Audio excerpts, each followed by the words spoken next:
Assalamualaikum warahmatullahi wabarakatuh. Perkenalkan, nama saya Sosei Wirawan. Saya merupakan dosen pendidikan IPA Fakultas Ilmu Pendidikan dan Sastra Universitas Bosowa. Saya juga merupakan Kepala Laboratorium IPA Terpadu Fakultas Ilmu Pendidikan dan Sastra Universitas Bosowa. Saya adalah pengampu utama mata kuliah Fisika Dasar. Pengalaman saya berkaitan dengan mata kuliah Fisika Dasar pada tahun 2015 sampai dengan 2017, saya merupakan Koordinator Asisten Bengkel Fisika Terapan Jurusan Fisika FMIPA UNM, di mana Bengkel Fisika Terapan bertugas untuk merancang dan mengembangkan alat-alat laboratorium yang akan nanti digunakan di dalam praktikum, terkhusus untuk fisika dasar. Pada tahun 2020 sampai dengan 2021, saya merupakan laboran di laboratorium Unit Fisika Dasar Jurusan Fisika FMIPA UNM. Nah, setelah itu saya menjadi dosen di Universitas Bosowa, khususnya untuk prodi pendidikan IPA. Selama saya menjadi Kepala Laboratorium IPA Terpadu Fakultas Ilmu Pendidikan dan Sastra Universitas Bosowa, saya bersama mahasiswa telah merancang beberapa alat praktikum yang digunakan di dalam praktikum fisika dasar. Di antaranya ada alat pengujian gaya gesek, yang kedua ada alat pengujian gerak menggelinding, yang ketiga ada alat pengujian tekanan hidrostatis. Nah, selain itu kita juga merancang modul praktikum fisika dasar untuk digunakan oleh mahasiswa di dalam melaksanakan praktikum di dalam laboratorium. Nah, berkaitan dengan mata kuliah fisika dasar, ada 6 CPMK yang akan kita capai. Yang pertama, mampu memahami pengukuran cara penggunaan alat dan menerapkan dalam pembelajaran fisika secara jujur dan bertanggung jawab. Mampu memahami konsep kinematika dan dinamika secara bertanggung jawab. Yang ketiga, mampu menerapkan konsep kinematika dan dinamika untuk memecahkan persoalan dalam berbagai kasus. Yang keempat, mampu menganalisis gejala dan masalah fisik berdasarkan observasi. Yang kelima, mampu mengukur berbagai besaran fisik melalui eksperimen. Yang keenam, mampu merencanakan kajian dasar yang berkaitan dengan konsep kinematika dan dinamika secara berkelompok dan dengan menerapkan kaidah ilmiah sesuai dengan nilai-nilai agama. Kemudian CPMK ini diturunkan menjadi beberapa sub CPMK. Untuk CPMK pertama diturunkan menjadi beberapa sub CPMK, yaitu mampu menjelaskan besaran dan satuan serta angka penting dalam pengukuran. Selanjutnya, mampu menerapkan penggunaan angka penting dalam pengukuran. Yang ketiga, mampu menjelaskan cara penggunaan alat ukur fisika. Selanjutnya, mampu menerapkan alat ukur fisika dalam pembelajaran fisika secara jujur dan bertanggung jawab. Untuk CPMK yang kedua diturunkan menjadi yang pertama, mampu menjelaskan konsep gerak serta bertanggung jawab terhadap pekerjaannya secara mandiri yang diberikan. Yang kedua, mampu menguraikan konsep gerak menggunakan analisis vektor dan hukum Newton. Untuk CPMK yang ketiga diturunkan menjadi mampu menganalisis konsep usaha dan energi untuk menyelesaikan berbagai kasus secara logis, kritis, sistematis, dan inovatif. Selanjutnya, mampu menurunkan persamaan energi kinetik benda secara logis, kritis, sistematis, dan bertanggung jawab. Selanjutnya, mampu menerapkan gaya-gaya konservatif dan non-konservatif untuk menyelesaikan berbagai kasus secara logis, kritis, sistematis, dan inovatif.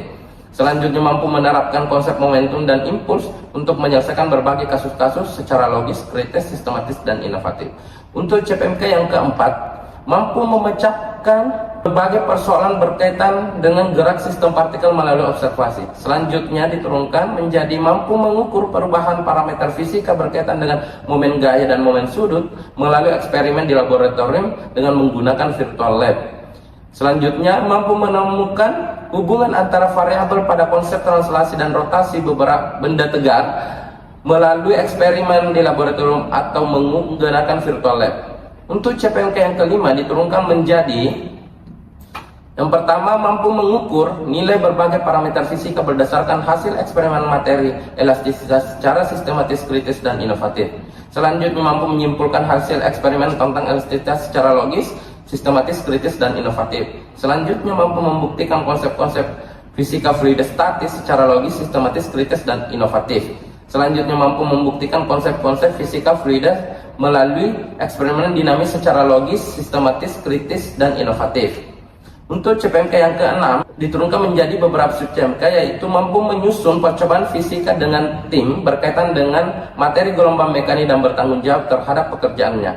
Yang kedua, mampu merancang percobaan fisika dengan tim berkaitan dengan materi gelombang bunyi dan bertanggung jawab terhadap pekerjaannya.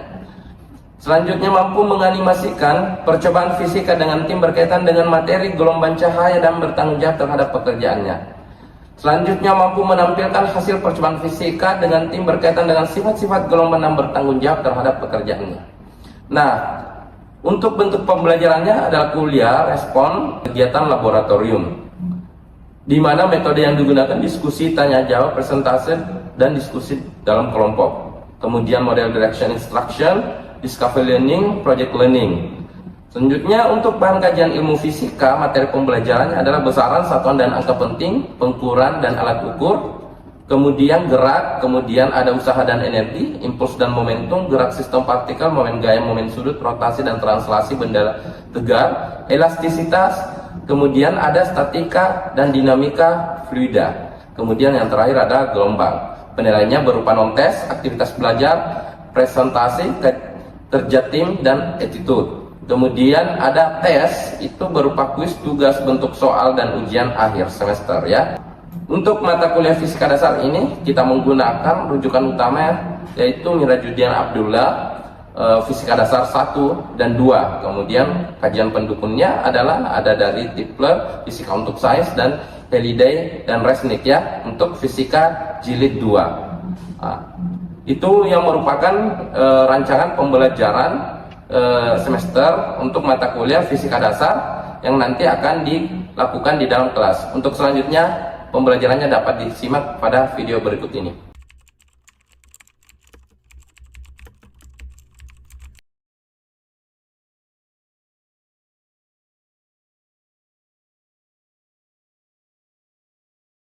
Assalamualaikum warahmatullahi wabarakatuh.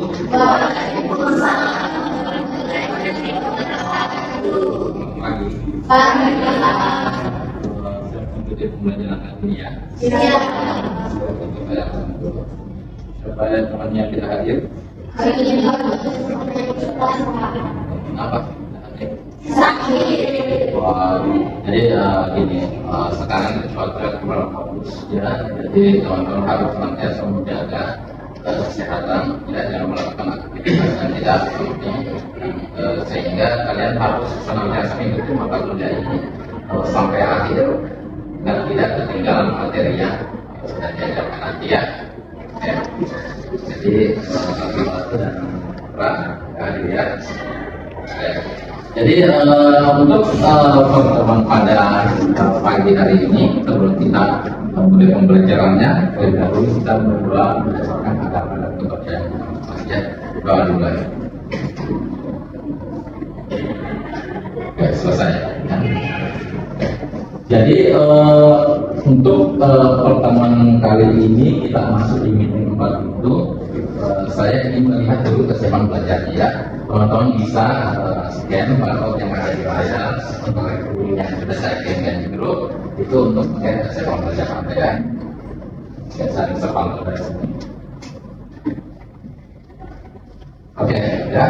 Nampaknya semua teman-teman sudah siap ya mengikuti pelajaran. Ada yang memberikan tipe yang semangat ya. Oke. Jadi kembali tetap di mata kuliah ini di pertemuan tempat ini kita menggunakan referensi fisika dasar Abdullah Mirajuddin ya. Kita menggunakan referensi sebagai referensi pokok kita. Boleh menggunakan Tipler juga dan Halliday sebagai referensi pendukungnya. Nah, selanjutnya saya ingin melihat dulu bagaimana Anda, kan saya sudah memberikan bacaan ya di awal di pertemuan sebelumnya itu persiapan mata kuliah saya sudah memberikan bacaan di grupnya. Nah, saya ingin melihat bagaimana Anda memahami bacaan itu ya.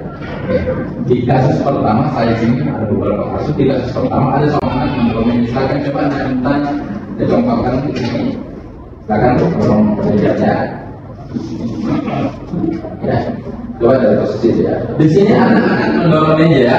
Coba didorong naik tanpa ke sini. Seperti yang dilakukan oleh stop. Dari apa yang dilakukan oleh teman kita, apakah Intan melakukan usaha? Ya. Oke, ada yang mengatakan melakukan usaha, ada juga yang mengatakan tidak ya. Oke. Oke, jadi nanti kita akan uji apakah intan ini melakukan usaha atau tidak ya. Coba kita lihat di kasus kedua. Silakan untuk ada. Oke, di kasus kedua ini ada anak mendorong meja kemudian mengembalikan ke posisi awal ya. Oke, coba tunjukkan kita dorong mejanya, kemudian berbelok kembali ke posisi awal seperti yang ada di kasus kedua ini ya. Dari apa yang dilakukan oleh teman kita, apakah di kasus kedua ini Intan melakukan usaha atau tidak? Tidak. Oke, ada yang mengatakan tidak ya, ada yang mengatakannya. Jadi beragam ya. Jadi nanti kita akan uji ya, apakah Intan ini di kasus kedua ini melakukan usaha atau tidak. Ya. Nah, kemudian di sini coba ambil dulu Intan ya, benda jenisnya. Kemudian di kasus ketiganya ada seorang anak melakukan buku kemudian melakukan perpindahan ya atau bergerak dari satu titik ke titik yang lain. Boleh silakan. Jadi Intan di sini mengangkat buku kemudian bergerak dari satu titik awal ke titik posisi akhirnya. Apakah Intan melakukan usaha atau tidak? Tidak. Oke ya. Jadi kita nanti uji ya apakah Intan melakukan usaha atau tidak. Silakan duduk Intan. Oke. Dan tadi jawabannya beragam ya. Ada yang mengatakan melakukan usaha, ada yang mengatakan tidak. Nah, jadi subjek kita pada hari ini ada dua ya. Tadi kan beragam jawabannya, ada di dalam analisis usaha yang dilakukan oleh teman-teman. Ada yang mengatakan ya, ada yang mengatakan tidak. Itu menunjukkan bahwa masih ada perbedaan pandangan terhadap usaha ya. Nah, jadi yang pertama itu student are able to analyze the concept of work and mechanic energy. Jadi kalian diminta itu mampu menganalisis konsep usaha dan energi mekanik ya. Nah, jadi di dalam pembelajaran pertemuan ini nanti diharapkan kalian sudah bisa menganalisis konsep usaha dan energi ya. Nah, kemudian the second vision itu students are able to derive the Newtonian kinetic energy equation. Jadi Anda nanti diminta mampu menurunkan persamaan energi kinetik ya. Nah, jadi Anda itu kalau menggunakan energi kinetik di sini mampu menurunkan persamaannya. Kenapa persamaan energi kinetik seperti itu? Ya, gitu. Nah, selanjutnya kita sudah punya dua subjek-subjek untuk mencapai ini dapat bisa. Dari bacaan yang sudah saya berikan, apa itu usaha? Ada yang bisa mendefinisikan? Ya, silakan. Usaha tidak lain adalah perubahan energi di mana arah gaya yang diberikan searah dengan arah perpindahan. Oke. Jadi teman kita mengatakan bahwa usaha itu kalau ada benda diberikan gaya atau kekuatan, baik didorong maupun ditarik sebenarnya ya, itu dan searah dengan arah perpindahan, maka benda itu mengalami yang disebut usaha. Kita melakukan usaha ketika kita memberikan dorongan atau menarik sebuah benda, kemudian kita berpindah. Jadi ini usaha kaitannya dengan perpindahan ya. Nah, sini didefinisikan bahwa kekuatan yang menyebabkan perpindahan satu objek. Nah, masih ingat di pertemuan awal mata kuliah ini apa perbedaan perpindahan dan jarak? Kita refleksi sedikit ya. Saya Pak, Oke. adalah panjang lintasan yang dilalui sebuah benda, sedangkan perpindahan adalah perubahan posisi awal dan akhir pada suatu benda. Oke, good ya. Jadi perpindahan itu jarak itu kalau kita bergerak kemudian melewati seluruh lintasan yang kita lalui berkelok-kelok maupun lurus itu kan disebut dengan jarak. Tetapi kalau perpindahan hanya menentukan posisi awal dan akhir sebuah benda ya. Kita hanya tunjuk posisi awal dan akhirnya. Nah, di dalam kasus usaha dan energi kita menggunakan pendekatan perpindahan ya. Kita menggunakan konsep perpindahan ya di dalam kasus ini. Jadi bukan jarak ya. Jadi kita hanya menentukan posisi awal dan posisi akhir. Nah, kalau ada benda didorong, kita hanya menentukan di mana awal dan akhir dan ukur berapa panjang terdekatnya garis itu yang dari awal dan akhir itulah yang kita gunakan ya. Teman kita mengatakan tadi bahwa usaha tidak lain itu perubahan energi ya. Biasanya yang terjadi dari kinetik itu bisa disebutkan ya. Oke. Nah, coba kita akan menjawab tadi apa yang dilakukan oleh teman kita di pertemuan tadi ya, jawab tadi ya. Di case 1 ini, jadi seorang anak ini mendorong meja, dia melakukan usaha atau tidak? Good ya, sudah paham ya? Karena dia mendorong, kemudian saat dorongannya searah dengan perpindahan. Ya, good ya. Nah, di kasus kedua, jadi ada anak tadi mendorong meja, kemudian dia kembali ke posisi awal seperti yang dilakukan teman kita ya. Nah, apakah dia melakukan usaha atau tidak? Iya.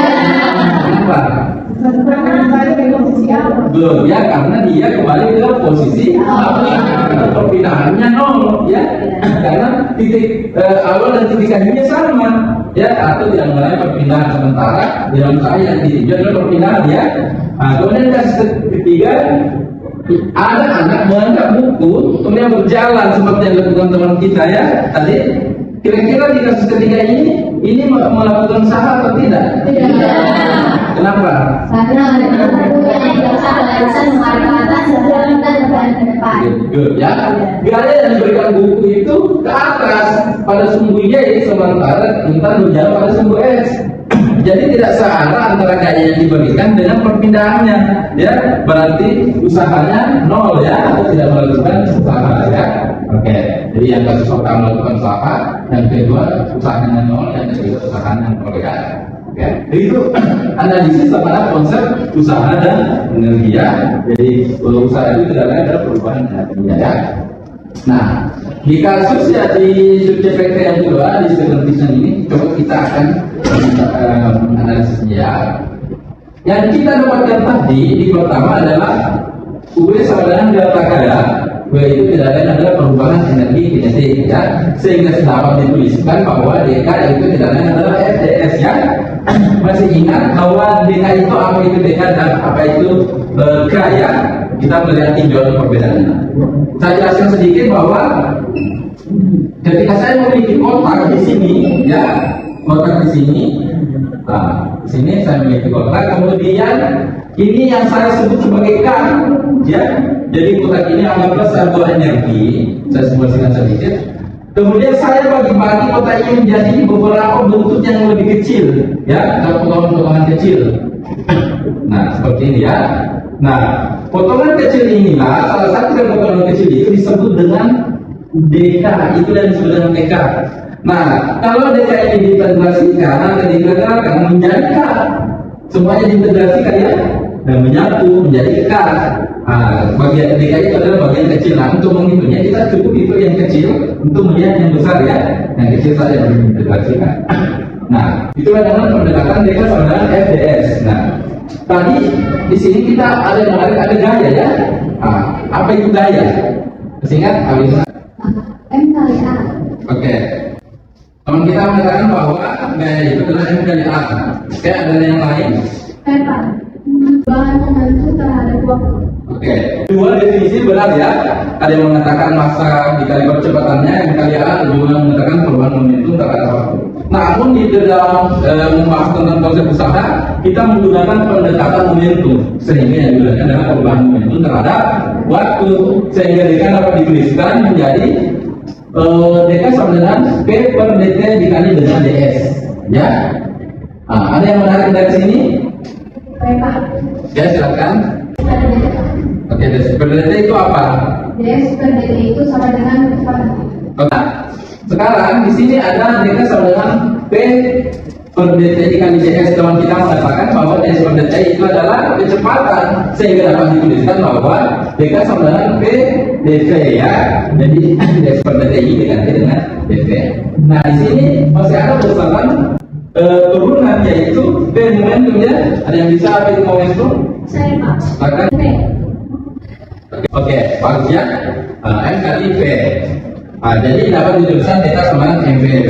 Nah, kasus ini ya, adik-adik, kasus ini harus diselesaikan dengan bantuan matematika kalkulus. Semester lalu kan kalian sudah pelajari matematika dan kalkulus ya. Jadi dari kasus ini, tools apa yang bisa digunakan untuk menyelesaikan masalah dk sama dengan mv? Saya Oke, silakan. parsial. Oke, bagus ya, menggunakan integral parsial ya. Jadi untuk menyelesaikan dk sama mv/dv itu kita gunakan integral parsial. Jadi kalian masih ingat materi kalkulusnya ya. Sehingga dapat dituliskan sama dk sama dengan mv/dv ditambah v kuadrat ya. Inilah persamaan umum dari energi ya, energi kinetik ini ya. Jadi general equation of kinetic energy. Ini persamaan umum dari energi kinetik. Jadi inilah yang digunakan oleh para ilmuwan untuk membahas soal energi kinetik untuk menentukan persamaannya. Nah, dari sinilah nanti beberapa ilmuwan mengalami perbedaan pandangan antara Newton, Einstein ya. Namun di dalam basic of physics atau fisika dasar ini kita menggunakan pendekatan Newtonian ya. Di dalam pendekatan Newtonian ini itulah nanti akan mengantarkan kita untuk menemukan persamaan dari energi kinetik ya. Oke. Nah, DK sama dengan MV dV ditambah V kuadrat D ini tadi persamaan umumnya ya. Nah, sekarang apa yang dikatakan Newton terhadap massa itu seperti apa? Nah, dia mengatakan bahwa the mass of the object is absolute. Massa itu absolut, tetap begitu terus ya. Maksudnya apa? Massa itu kalau diam, sebuah benda yang memiliki massa, baik diam ataupun dia bergerak dengan kecepatan berapapun, massanya tetap segitu-segitu saja, tidak mengalami perubahan. Jadi massa diamnya dengan di saat dia bergerak itu sama saja, artinya dia absolut ya. Nah, kalau begitu, Einstein mengatakan bahwa massa itu tidak dipengaruhi oleh kecepatan, ya, atau kecepatan tidak mempengaruhi massa benda, ya, karena tadi berapapun massanya, walaupun dia bergerak dengan kecepatan berapapun, massanya tetap segitu, baik dia maupun dia bergerak dengan kecepatan berapapun tadi ya.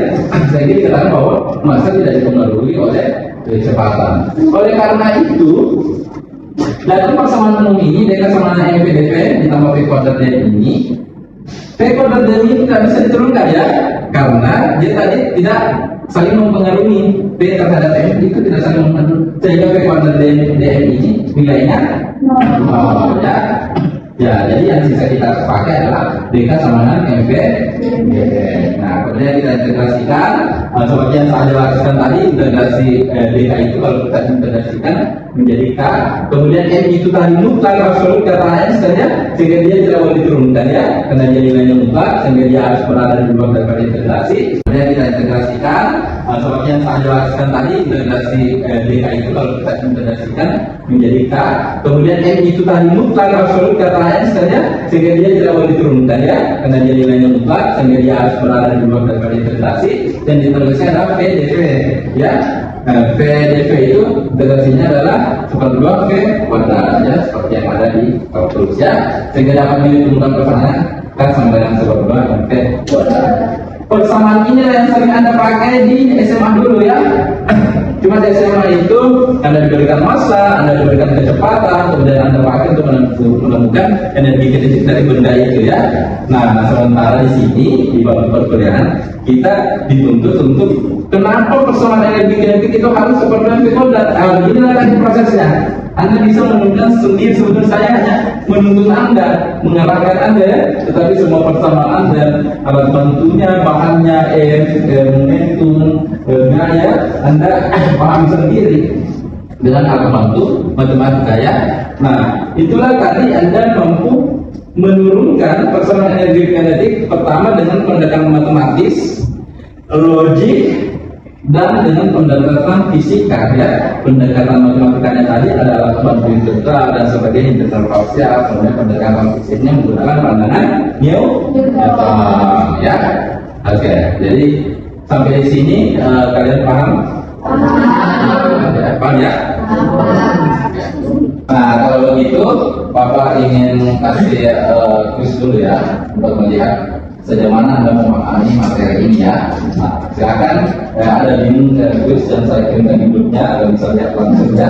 Oke, nanti saya cek sebelah sini.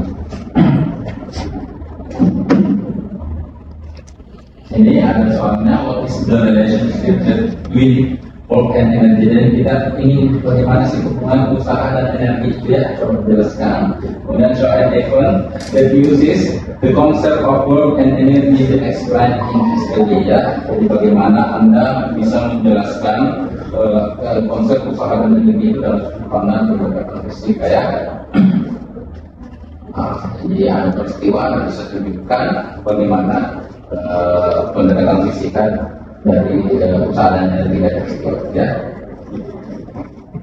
Oke, nampaknya kalian sudah paham ya semua jawabannya benar ya. yang walaupun penjelasannya berbeda, tapi mengarah pada konsep usaha dan energi itu sendiri ya.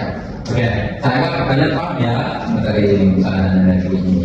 Nah, kalau begitu apa capaian kita, apa kesimpulan yang ingin kita capai untuk pelajaran? Ada yang bisa ada kesimpulan? Oke, coba. Nah. Usaha merupakan perubahan energi kinetik. Oke, good. Satu, jadi teman kita mengatakan bahwa usaha itu adalah perubahan energi kinetik. Yang lain? Saya Pak. Oke.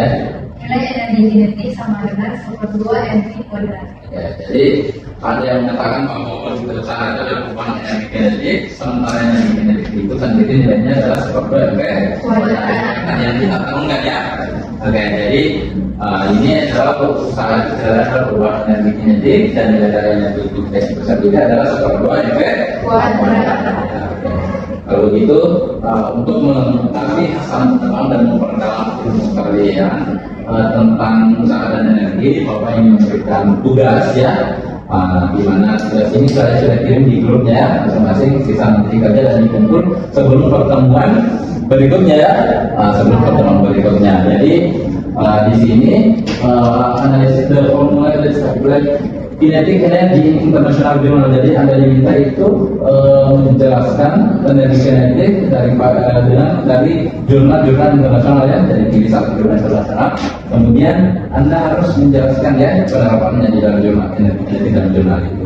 Yang kedua, explain the application of kinetic energy in everyday life ya. Jadi Anda pilih nanti satu peristiwa yang ada di dalam kehidupan sehari-hari, kira-kira tinjau usaha dan energi yang ada di dalam peristiwa itu ya. Gitu. Jadi nanti tugas ini kalian kumpul sebelum pertemuan berikutnya ya. Jadi seperti itu. Nah, jadi itulah akhir dari pertemuan kita. Bapak ingin berpesan bahwa kalian harus senantiasa belajar, fokus, disiplin di dalam mana bisa menyelesaikan segala tanggung jawab di dalam mata kuliah ini ya. Kenapa? Seperti apa yang sudah kita jelaskan, apa itu usaha. Ketika Anda melakukan usaha dan kerja keras, ya, kalian tidak boleh di situ terus, kalian harus bergerak. Suatu saat level Anda akan naik pada posisi yang lainnya, yang lebih tinggi. Kenapa? Karena ketika Anda melakukan usaha yang keras, kemudian tetap ada di posisi ini, maka usaha Anda itu dianggap nol. Di sini saja terus ya. Berarti Anda harus melakukan gerak perpindahan ya. Suatu saat Anda akan merespon dengan senantiasa terus bekerja keras dan melakukan usaha yang lebih giat lagi ya. Sehingga apa yang kalian harapkan, apa yang kalian cita-citakan itu dapat kalian capai dengan usaha itu ya. Gitu. Nah, untuk selanjutnya untuk pertemuan berikutnya Anda bisa memberikan kritik dan saran, masukan atas pembelajaran hari ini supaya ini menjadi bahan pertimbangan buat saya di dalam pertemuan berikutnya. Silakan scan barcode yang ada di layar ya. Ya, bisa juga ini yang ada di grup ya. Ya. Nah, oleh karena itu nanti Bapak akan menjadi bahan pertimbangan Bapak untuk melaksanakan pembelajaran selanjutnya ya.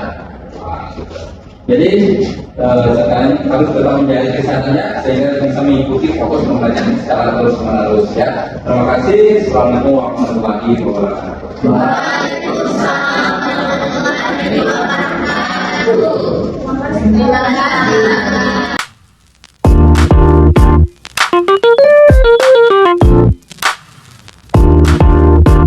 Thank you.